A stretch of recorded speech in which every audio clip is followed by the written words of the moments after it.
son 5-6 yıldan beri muhakkak bir Ramazan'ı coğrafyamızın başka bir tarafındaki bir sıkıntımızla, kardeşlerimizin acısıyla geçiriyoruz.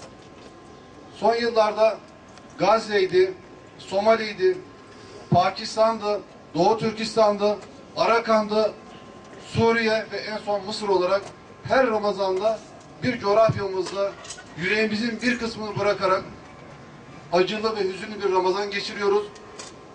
Ama şuna da şükrediyorum, en azından buradaki topluluk açısından, doğudaki ayağına diken batan... Arkadaşlar, Mısır'da ilk kez seçilmiş olan bir cumhurbaşkanı vardı ve bu cumhurbaşkanına karşı gerek emperyalist güçlerin, gerek yerli işbirlikçilerin, gerekse oradaki oluşumlar rahatsız olan bütün güçlerin gayretiyle bir darbe yapılmıştır. Ve ne hazrettir ki darbeyi yapanlar en büyük suç olarak Mısır'da tarihte devam eden olaylar vesilesiyle Suriye'deki var olan sıkıntılar göz ardı edilmiş, üstü örtülmüş, Kusayir'de, Banyas'ta devam eden katliamlar şimdi de Humus ve çevresinde son sürat hız almıştır. Dolayısıyla haklı mücadelelerinde yanlarında olduğumuzu göstermek adına oradayız. Sizleri de gerek Mısırlı kardeşlerimiz, gerekse Suriyeli kardeşlerimizin yanında olmaya ve ümmetin diğer kanayan coğrafyasındaki her yerde yanlarında yer almaya davet ediyorum. Allah!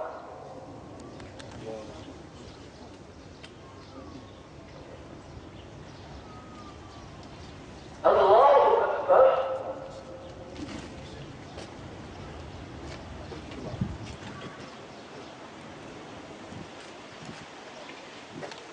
Allah!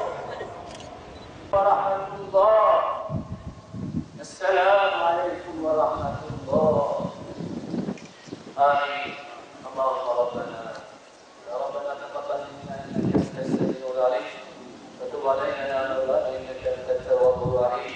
Ve ووفقنا إلى الحق وإلى طريق مستقيم بدرجات القرآن العظيم ولحرمة من أرسلته رحمة للعالمين. يا إلهي dualarımızı kabul et.